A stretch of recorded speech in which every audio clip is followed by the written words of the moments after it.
Brussels office, and our partners from the EU institutions, the think tank world, foundations, and scholars, we are engaging in policy debates and offer recommendations on the following themes: global Europe and the transatlantic relationship, European neighborhood and enlargement policies, the future of democracy, and European economy.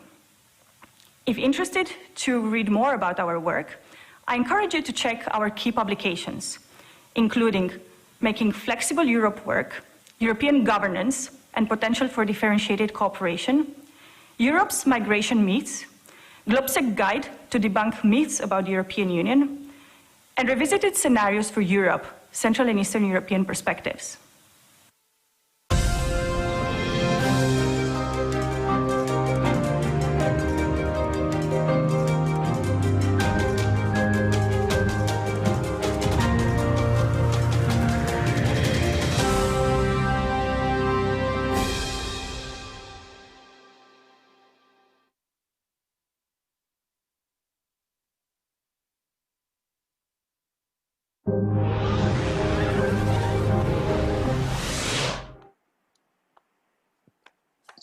Hello, everyone. My name is Stephen Erlanger. I'm the European diplomatic correspondent of the New York Times, and I want to welcome you all here. I want to compliment you also, because it's deep in a Friday afternoon in August, and we have a very good panel for you, and I hope you will participate. The topic, as you can see, is a really crucial one, which is, are we moving toward a more fragmented European Union? And how really has the virus and other challenges affected Brussels? So let me introduce my panel, our panel. First, we have Michal Semetska, who is a member of the European Parliament in Brussels, currently home in Bratislava. He's a member of the Committee on Civil Liberties, Justice and Home Affairs. We have Stefan Lenn, who is a wonderful person, former Austrian diplomat with Carnegie now, visiting scholar with Carnegie Europe. We have Kinga Brudzinska, a Pole who's director of the Future of Europe program at GlobeSec. And now visible, we have Heather Graby, who is head of the Open Society European Policy Institute in Brussels.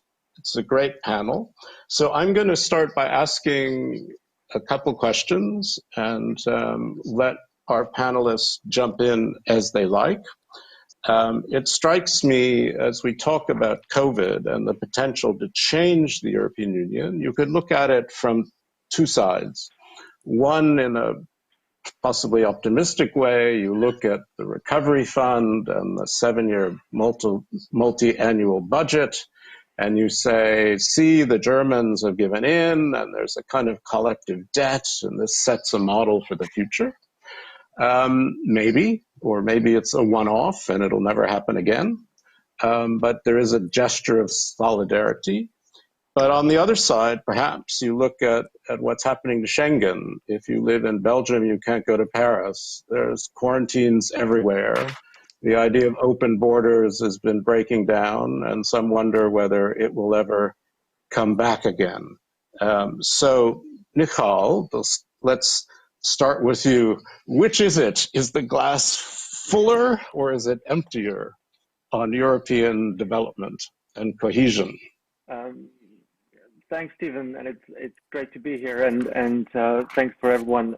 Thanks to everyone for watching. Well, I would tend to see the glass as half full, to be honest, and especially if compared to the previous crises that the EU has dealt with and has, I think, dealt with much more difficulty and much more disunity and much slower, speaking of the migration crisis, say, or the financial crisis, compared to this one.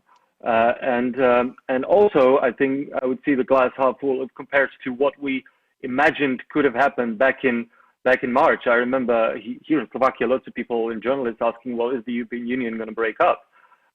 Because at the time there were real fears that given how we were unable to help Italy, and how there were all these discussions of how crucial materials being held at borders and stuff.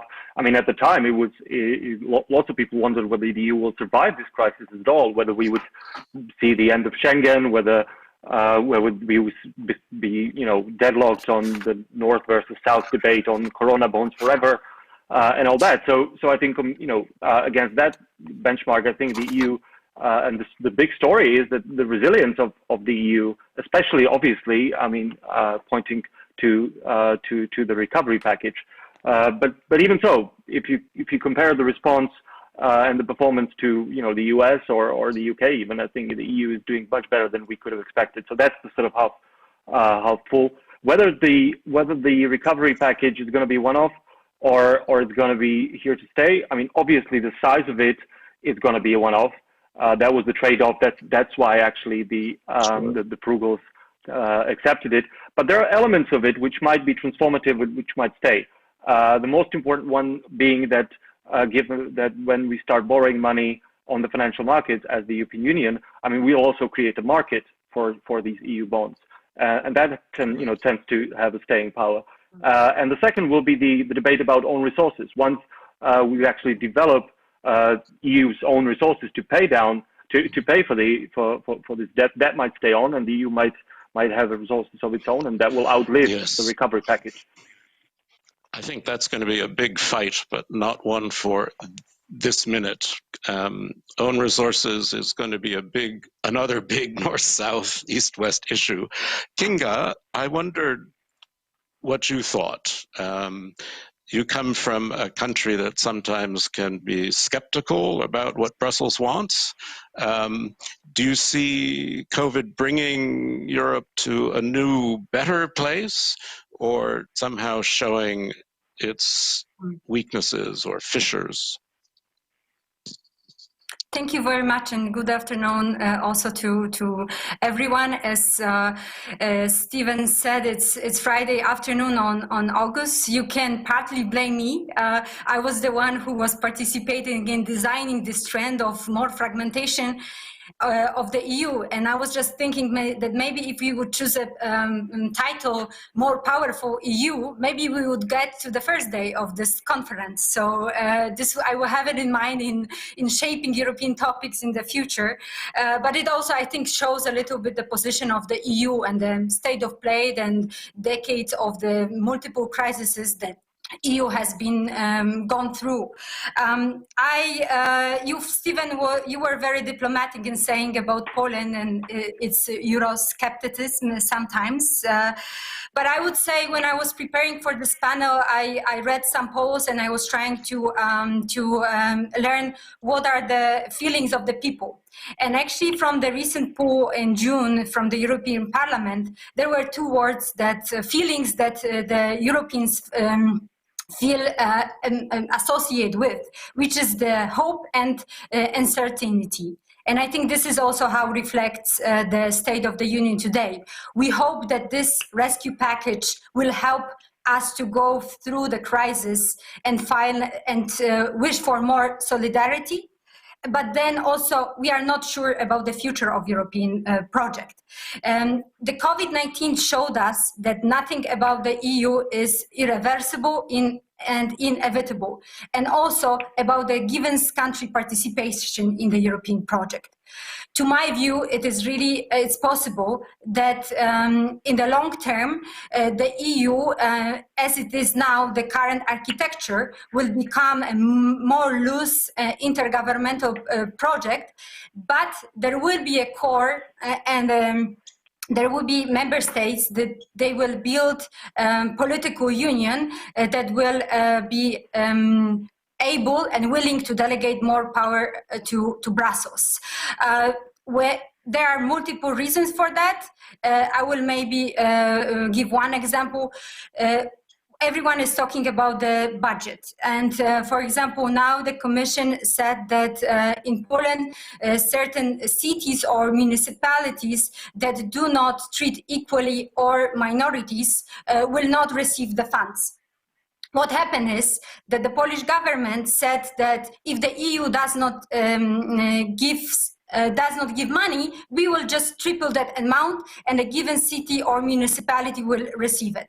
So my biggest fear is that regardless of punishments or measures coming from Brussels, there might be governments saying that, and what's the problem?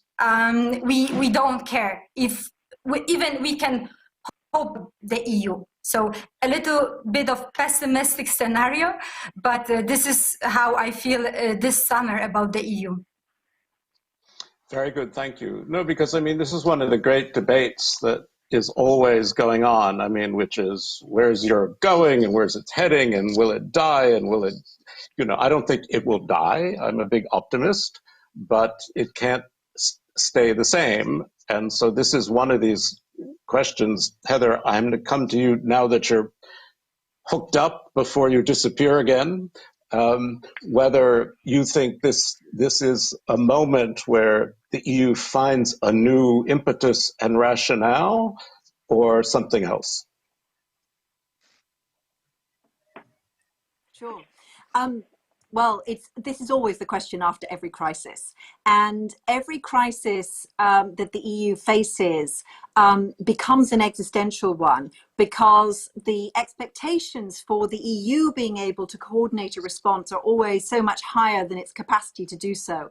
Because the EU was not set up, it wasn't designed as a rapid response mechanism.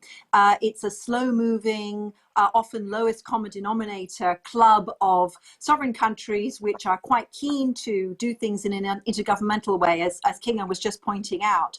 And it simply doesn't respond with decisive executive action, because its member states have never wanted it to be able to take decisive executive action above their heads. They want all of the member states to be involved, and they want to ensure that every government has a say in the critical moments of response. So I think it's done pretty well in the circumstances, but it's never going to be stellar, and it always leads to disappointment. But what the EU is very good at is setting up enduring policy frameworks which establish rules of the game and establish mechanisms for cooperation, which often do manage to survive the crisis. And so I think the new impetus that you were just asking about, Steve, will be in the domain of ensuring that countries both have more access to resources at EU level, and so the arguments about resources, about the budget and about new conditionalities, as well as new funds that are available, will go hand in hand with also more interest in the governance of member states and more concern for the EU level to have oversight of those. Because this crisis has been a very different one from the one that started in 2008, which was started as a banking and financial crisis and then became an economic crisis, but which revealed problems with risk in the financial sector in various member states that clearly was not being accounted for at EU level.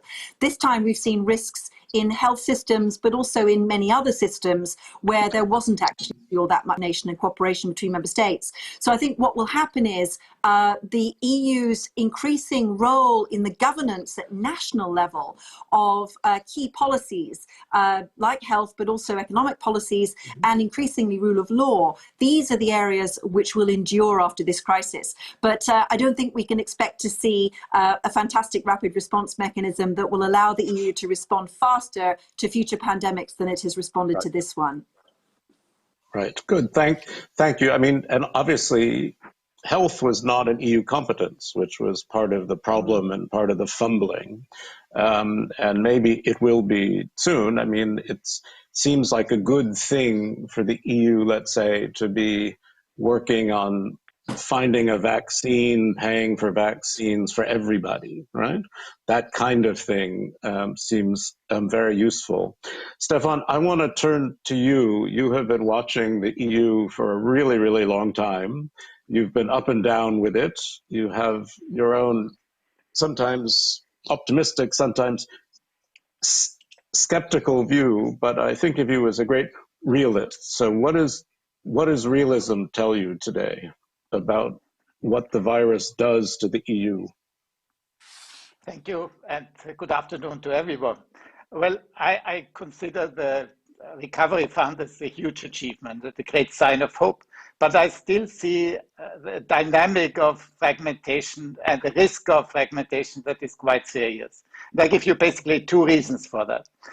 The first one is that essentially the EU was an engine of economic liberalism, taking away obstacles to trade, to exchanges, etc. This was the agenda, this was the consensus basically, and this was very much in line with the dynamic of globalization.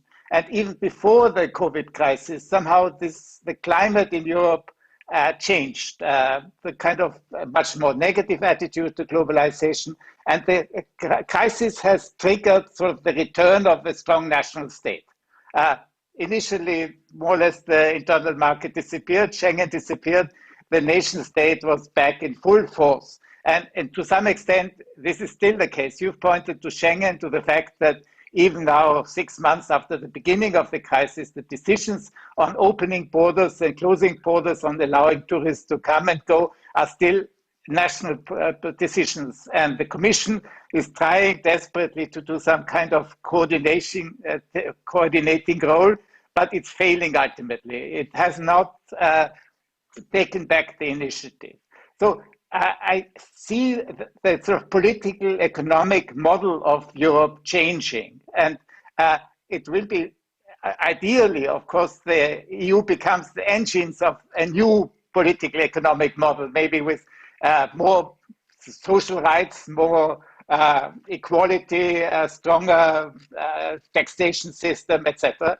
But I doubt very much whether there is the consensus in the EU to find a common way forward, a departure from the long-established model of economic liberalization. So that would lead to friction between the member states and between and the EU institutions and among the member states itself, because some are still keen on the liberalization agenda, others are departing from it. So this is the first reason. And the second reason is I simply doubt that the recovery fund, wonderful as it is, will be really effective to have an impact on macroeconomics. If you look at the expectation for growth in Germany is -6%.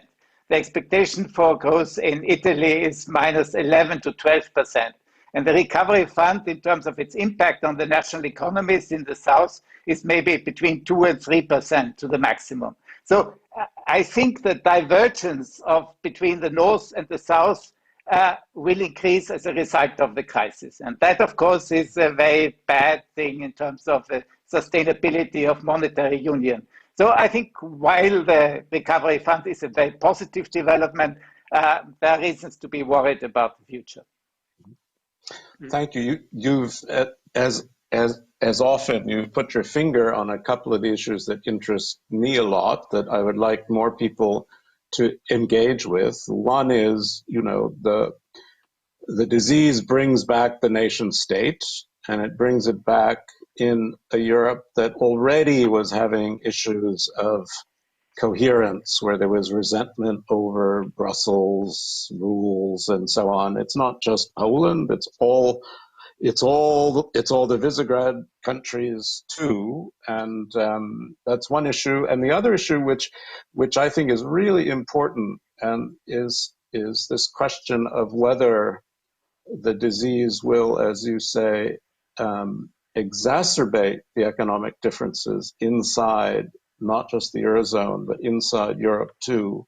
Because the recovery fund, for all its wonders, will come very late. And frankly, countries like Italy and Spain are benefited much more from the ECB right now, which we haven't really talked about. I mean, this extraordinary willingness of the ECB to just cover the spreads to make sure that people can borrow money now when they actually need it. So I'm going to open this to anyone who wants to talk about these two issues, or one at a time. One about the rise of the nation, in the face of everything, and the other, whether in fact there'll be more economic disparity following this, where the rich get richer and the poor get poorer. Maybe that's too dark a view. Who'd like to respond to that? Raise your hand. Yeah. Ichal? Yeah. Go ahead. And then Heather? Yes, and then I mean, okay. on the economic divergence, I mean, of course it's going to take place because, I mean, after all, the recovery fund and including with the MFF, I mean, it's such a small, it's just a fraction of the EU's overall GDP. I mean, it's less than 2%. And it was always clear that there would have to be sort of national responses and national capacity that would have to, bear the brunt of the fiscal response. Anyway, it's just, the money is too small and would always be too small. But it's different than for some countries. For example, for my country, the kind of money that we're getting in grants and loans, it's basically, and even just if you take the resilience and recovery facility, it's just it's another budget. It's tantamount to another annual budget. So it's especially for smaller countries, it's a lot of money. But of course, this is never going to be enough to eliminate the divergence that we'll see, simply because some member states have greater fiscal capacity. I mean, Germany, of course, and the Netherlands, and some don't because of past debts, because of all the structural problems. But there are also other instruments which we should point out, apart from the budget and the Next Generation EU, which countries can tap into. I mean, there's obviously the European Stability Mechanism, which is difficult for political reasons, but there's also, of course, the ECB. So I think there would have been divergence anyway, but the conditions in the EU, the budget, the Next Generation EU, the other instruments, and the ECB policies make it, I think, the best possible moment for even countries which are in a more difficult situation to borrow money. But of course, I mean, the fact is that the rescue package will not going to be enough. The other thing, and this is about the issue of the rising nation state, you're absolutely right. I think that when in a crisis situation, even all citizens look to the governments to solve it, and the governments, by shutting borders, by instituting the various restrictions, obviously took center stage. But I think you could still see that it was interesting that in some respects the EU and the Commission in particular was able to assert itself even in March and April, and particularly where it was its competence. For instance, in the internal market, there was this big issue of Germany basically refusing to export health equipment that was needed to other EU member states. But the Commission stepped in because it's the internal market, and it was able to bring Germany to freely circulate that critical equipment. So you can also see that the Commission, where it has competence, can assert itself. So I mean, going forward, you would see even in the recovery fund, the fact that it's attached to the budget, the fact that the Commission is in charge of it still. I think it's very different than in the financial and economic crisis a couple of years back, when it was a intergovernmental deal by the member states, and the EU institutions were completely shut out. Great. Heather? Yeah, to complement that, I think there's something of a paradox here. So this pandemic has revealed to all citizens globally the downsides of interdependence, the downsides of people traveling so much, of economies being interdependent, of there being so much trade and movement, because that's why the pandemic, the disease was able to spread so rapidly, and why it was very hard to contain either the health effects or indeed the economic effects in one country or another. But the paradox lies in the fact that has caused people to look to their government, as Michael just said, and so that there's a kind of retreat to the nation state. But at the same time, governments have to coordinate and cooperate among themselves a lot more, because otherwise they can't get the information, they can't keep the measures in place. I mean, there's a huge amount of information flow between governments in order to do track and trace, and in order to find out how people are moving and to coordinate measures as well. And I think there'll be more of that as the economic impact hits. But the paradox lies in the fact that there's more big government, there's a much bigger role for the state in a crisis, a health crisis like this, but not necessarily big governance. We're not moving at all towards a one world government, as some of the conspiracies say, quite the opposite. Because look at how difficult it's been for the World Health Organization and for the UN to play a bigger coordinating role, partly because of lack of US support under this administration, but also because there's a fragmentation among their membership too. Whereas the EU, as something of a meso level of governance, a regional organization which has a strong community of law, is able to do a lot more in terms of coordinating responses because of the community of law, which means that agreements stick, and because there's a greater commitment to working together among the member governments. So if you think about it in that macro picture, rather than with our expectations that the EU can do everything, the EU's still got actually a really important role to play. But I think the key question about the sustainability of an EU response on this, and this issue about the economic disparities, lies in how the different countries change towards a different kind of economic model. Stefan Lehner was rightly pointing out the way that this crisis is rapidly speeding up the turn away from economic liberalism, bringing the state back in, bringing big government back in. But governments in the EU have very different capabilities to do that. So in the immediate term, we've seen this in terms of state aids, where I think member states have now spent something like 3 trillion euros on state aids, an absolutely extraordinary amount. And half of those have been spent in Germany. So German companies are much more supported by their government than those in Italy, for example, or in Spain, even in comparison in France, and definitely in the smaller member states. So there's already a big disparity in how much big companies in particular can look to the state to prop them up in this kind of crisis. And there's also huge differences in how far governments are able to do redistribution and social security, so social support of different kinds to, in terms of furlough schemes and unemployment assistance and so on. And yeah, there's been some money put to that through the Recovery Fund, but the capacity of across the EU to support their populations and help them in a crisis like this varies enormously. It's so much bigger in the north of Europe than it is in the south.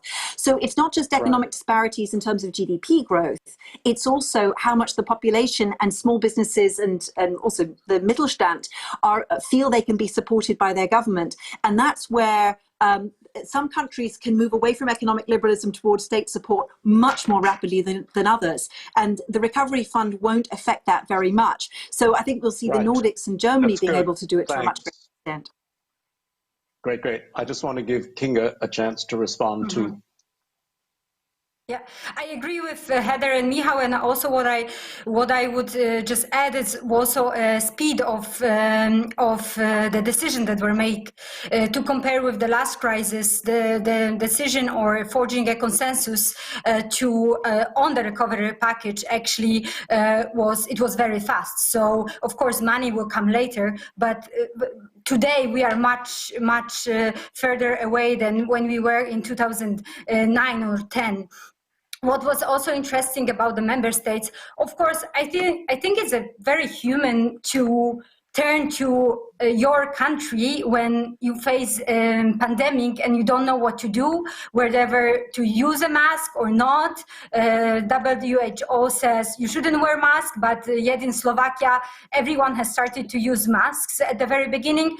So I think it's really, it's just what we do. We were scared and we turned to member states, but without coordination on the EU level, I think everyone knows that this cannot be coordinated and it can be not solved or fought on the EU level. So I want to say that EU has learned from the past experience and draw lessons learned and applied in this crisis. I really like the quote of Jean Monnet. It's from 1979. undermine, and he said that actually the EU, it's fortune crisis, and it will be some of the responses solutions applied for crises. So how the EU will come up of it will be the fate of the whole organization. But before the crisis, actually, before the pandemic, we started it in February. We conducted an opinion poll. It was a qualitative one on the willingness of delegate more power. We had a conversation with Heather about it on this multi-speed concept of Europe or flexible cooperation. And what is interesting, it's obvious that member states are not willing at this stage to delegate more power, but there are certain groups that emerged and from it, and Heather started to classify them, and I would add two additional groups. So first, we have the governments in the EU that are all in. They sign up, let's see, on a Franco-German motor, but also Portugal, Belgium, and also Estonia. They are willing to cooperate in a bigger, but also in the smaller formats of cooperation. There are also those that don't want. There are those that have opt-outs, like Denmark, Sweden, Ireland, but also Poland or Hungary, that they don't want to go to the Eurozone, even though they are not opposed to the European integration itself.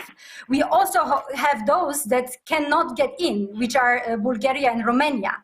But also we want those, especially small countries, that want to sit on the main table in the EU, but kind of are not invited to the VIP parties. And so this is the model that EU is in. I don't think this pandemic will change this model. It will muddle through, as many say, sure. But let's hope though there's also those smaller circles that have been created will not disrupt or dismantle the EU in short or long term.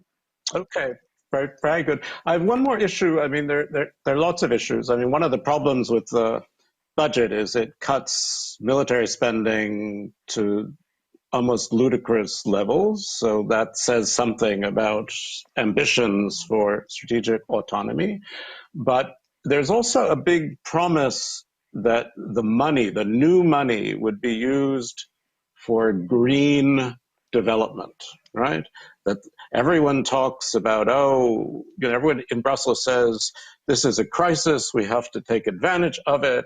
So let's put all this investment into new industries and not restore old industries, while at the same time, as you know, the airlines are looking for aid, and people are worried about unemployment, and people are worried about huge piles of debt that are being built up. So what I did want to just raise, if people can be kind of brief, but do you think this ambition, this Brussels ambition to create this extra green development with new money, is this likely to happen?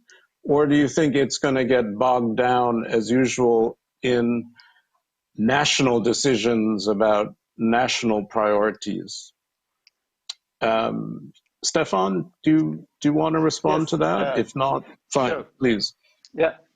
No, I think obviously there's this commitment that 30% of the money should be spent on climate change and on environmental protection. But I think you've pointed to the real dilemma, basically. We have a huge crisis, which in a way is good for climate change because you realize how things can change during a crisis. No European citizen had expected that the world, the life of every citizen can change so fundamentally within a few weeks, basically. So this, in a way, makes probably people capable of envisaging rather far-reaching change, also driven by climate change. So as such, I think it's a positive impetus.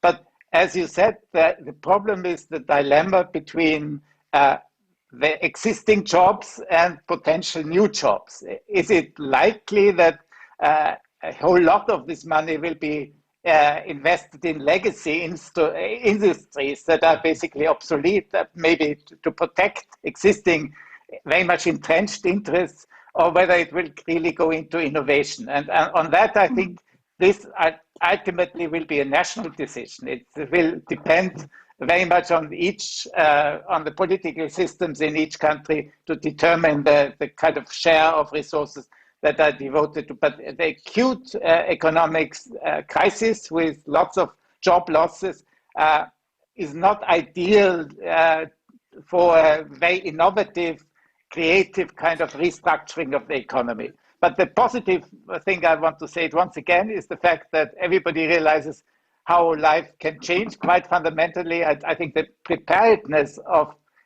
envisaging rather significant changes of lifestyle is probably higher now than it was a few months ago. Great. Does anyone else want to respond to that? You'll have to wait. Yeah, just Mikhail, briefly, I can see you. just briefly on that. Okay, Heather, then Mikhail. No, Sorry, go ahead. Heather, go ahead. The scale and scope of potential changes there, and also the willingness of citizens to follow government lead was much bigger. It's much harder for politicians to say, oh, the public will never accept this. No way can such radical changes be made. Clearly they can be made. And also the fiscal room is much greater. Now there's very little talk about austerity and about, oh, we can't borrow too much on the markets and we've got to keep debt levels down. That's just been blown out of the window. But the tricky thing is moving to what will be a very labor-intensive climate transition faster. Because as Stefan says, the key thing is employment. If you can show that climate transition will involve a lot of employment, which it will. Think about all of the putting insulation into homes and refitting buildings and building new infrastructure for electric cars. All of this involves a huge amount of labor. That's the thing that needs to be emphasized now at EU level. Great. Mikhail, we've got about 5 minutes left. So believe it or not, time is passing. So off you go, but let's try to keep it brief. Go ahead.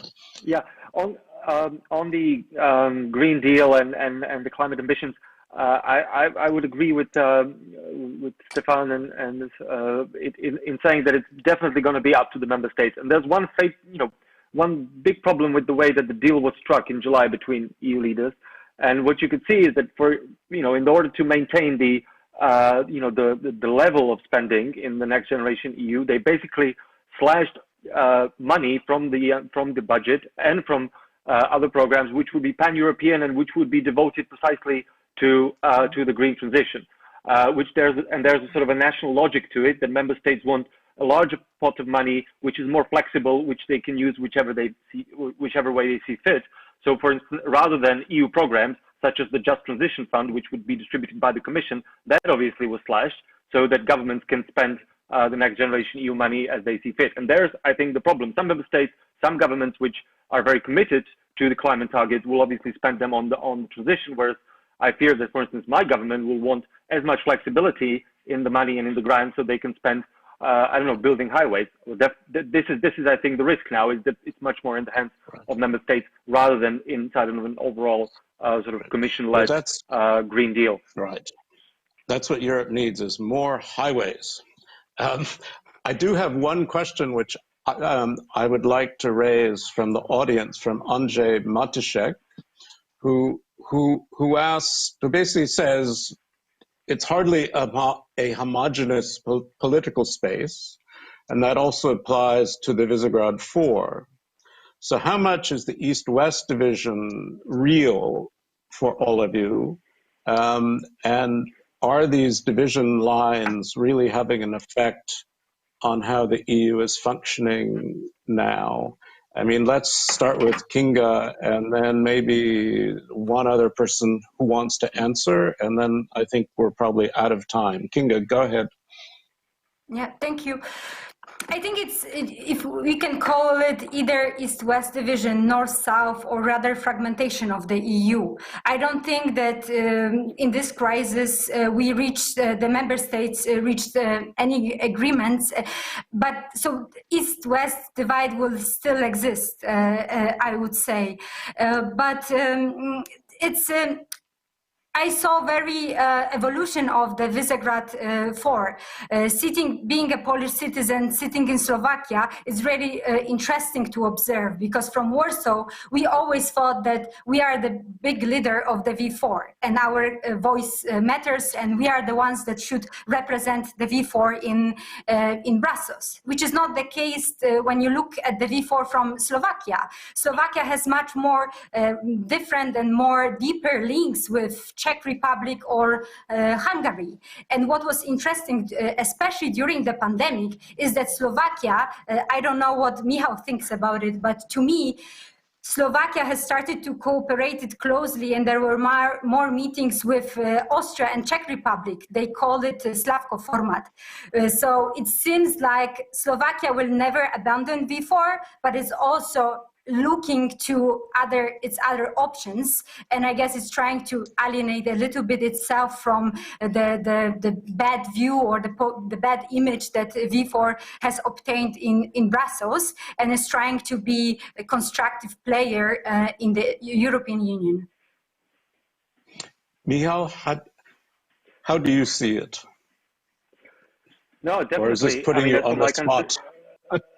No. I mean, I think my country should definitely be looking at other options. Obviously, Visegrad is useful to the extent that it is, but on the EU stage, I think Slovakia absolutely needs to look at different other partners, ones that share its values, so to speak, and its outlook on the future of the EU, which frankly at the moment Hungary or Poland do not. And I think association with the Visegrad group and with these two countries in particular is toxic, and it's a problem for Slovak EU policy. I mean, that I think is quite clear to everyone, and I think this government, and I hope that it's going to be going to be doing that. But to just one final sentence on the broader point, the question that you asked, I think there is an increasingly not an east-west divergence, but there's a fragmentation in the EU along values of democracy, rule of law, and fundamental rights, and that's been going on throughout the pandemic, and that will be going on. I think by now it's not just Hungary and Poland. There might be there are not too encouraging signs from other member states as well. But I think at some point this is going to be the big issue that the EU will stumble upon, and that this creates fragmentation in the legal space of the EU. And in all sorts of policies, so law enforcement cooperation, because how can you trust a government whose prosecutors are politically pliable and not independent? It throws up all sorts of issues. I think this is going to be the big wedge and possibly cleavage in the EU. Right. Well, you've touched on something that worries me very much, because sometimes I think that it's the value question and the rule of law question that, if anything, will undermine this wonderful idea of shared sovereignty. I wish we had more time. You've all been great. I want to thank each of you. And as we stare down into the earth down below us, you should know that the next panel will take us to Mars. It will be about the future of Mars exploration, a mission of perseverance and ingenuity. So we look forward to that. We thank you all very, very much, and God bless the European Union. Thanks. Bye-bye. Bye-bye. Thanks.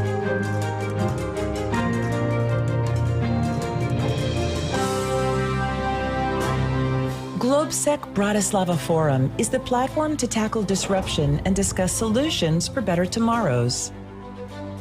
The basic theme of disruption is crucial because, to me, the issue is not whether it's climate change or whether it's the Chinese or the Russians